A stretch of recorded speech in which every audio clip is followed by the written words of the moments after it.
আজকের ভিডিওটা হচ্ছে প্রেগনেন্সি আপুদের জন্য। তো আমার কাছে এক কালারের কাপড় ছিল না, সেজন্য আমার একটা প্রিন্টের কাপড় আছে, এটা দিয়েই দেখিয়ে নিচ্ছি। এখানে 2.5 গজ কাপড় নিয়ে নেবেন।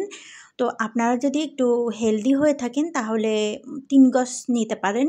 তো এইখানে আছে 2.5 গজ কাপড়। তো 2.5 গজ কাপড়টাকে আমি নিচের থেকে 1 ইঞ্চির একটা বর্ডার দিয়ে আমি ওটা দাগ দিয়ে নিলাম। তারপর উপর থেকে লং নিতে হবে। তো আপনারা যদি বেশি লম্বা হয়ে থাকেন সেক্ষেত্রে কিন্তু আপনাদের 3 গজ কাপড় অবশ্যই নিতে হবে, 2.5 গজে হবে না। তো আমি এই 2.5 গজ কাপড়টা টোটাল এই মাথা থেকে ওই মাথা পুরোটাই কিন্তু আমি নিয়ে নিছি। কোনো আমার কাপড়টাকে কাটতে হবে না, ছোট করতে হবে না। তো আমি শুধু উপরের পাশটা তো আটকানো, তো সেই আটকানোর জোড়ার পাশটা শুধু আমি কেটে নিব। তো আমি এখন কি করব, এখান থেকে ওই উপর থেকে 1.5 ইঞ্চি পরিমাণ নিয়ে তারপর নিচে আমি 7 ইঞ্চি দিব। এইটা হবে ফাড়া, মানে এটা কাটা থাকবে। তো আপনারা সেলাইটা দেখলে বুঝতে পারবেন। তো আমি এখন একটা ছোট কাপড় কেটে সেটা সেলাই করে আপনাদেরকে দেখাবো। তো এই যে দেখেন, আমি একটা ছোট কাপড় নিয়ে নিলাম, এটা একটা টুকরা কাপড়। তো এই কাপড়টাকেই আমি উপরে আর নিচে সেলাই দিয়ে আর সাইডে আমি ফাড়া দিয়ে আপনাদেরকে সেলাই করে দেখাবো। তো এই যে দেখেন, আমি একটা ফাড়ার জন্য দাগ দিয়ে নিলাম। এইটা যেহেতু টুকরা কাপড় সেজন্য ছোট অবস্থায় আমি ফাড়াটা দিব, শুধু লম্বাটাই ছোট হবে। আপনারা যখন 2.5 গজ বা 3 গজ কাপড় দিয়ে বানাবেন তখন আপনারা কিন্তু 3 গজ কাপড়ের লম্বাটা হবে, এইটার মতো ছোট হবে না।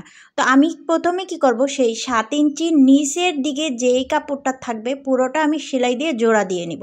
এটা যেহেতু টুকরা সেজন্য আমার একটা জোড়া পড়ছে। আর যে আপনারা যখন লম্বা কাপড় নেবেন 3 গজ, সেক্ষেত্রে কিন্তু আপনাদের প্রথমে একটা সাইড উপর থেকে নিচ পর্যন্ত আগে জোড়া দিয়ে নিতে হবে। তারপরে আরেক সাইডের আপনার 7 ইঞ্চি বাদ দিয়ে তারপরে নিচের থেকে আপনাকে বাকিটা সেলাই করে নিতে হবে, এই যে ঠিক এইটার মতো। তারপরে আমরা কি করব, ওই 7 ইঞ্চিটাকে মুড়িটা ভেঙে নিব। এরপরে উপরের যে কাপড়টা যেটার মধ্যে আমরা ফিতা ঢুকাবো, সেই ফিতার জন্য আমরা এই যে ভাঁজ দিয়ে সেলাই করে নিচ্ছি। এইটার ভিতরে মূলত ফিতাটা হবে। তো ফিতাটারও একটা রশি, সেটা আর আমি সেলাই করে আপনাদেরকে দেখাবো না, জাস্ট আমি এটার ভিতরে ঢুকে দেখাবো আপনাদের। আমি শুধু সেলাইটা দেখাচ্ছি, আপনারা সেলাইটা দেখলে এটা চাইলে আপনারা হাতেও তৈরি করে নিতে পারবেন, আপনাদের টেলার্সের কাছেও যেতে হবে না। তো এই যে দেখেন, আমি এখন এটা কিন্তু সেলাই করে নিছি। এখন আমি এটাকে এই যে ফিতাটা ঢুকিয়ে নিচ্ছি। এটা একদম বানানো ইজি, আপনারা ঘরে বসেই এটা বানাতে পারবেন।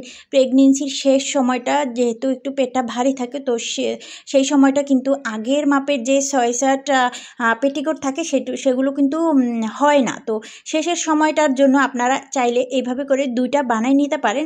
পরবর্তীতে আপনাদের কিন্তু এই জিনিসটা আবার কাজে লাগবে, আপনারা মানে ফেলে দিবেন না, এটা দিয়ে আপনারা অন্য কিছু তৈরি করে নিতে পারবেন।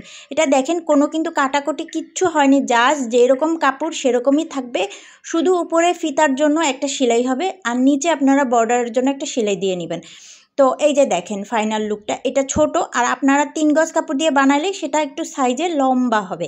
এইটাই জাস্ট পার্থক্য। আর সেলাই কিন্তু ঠিক এইটার মতোই, সেলাইয়ের মধ্যে আর কিছুই স্পেশাল কিছুই নেই, জাস্ট আমি যেভাবে দেখাইছি সেভাবেই।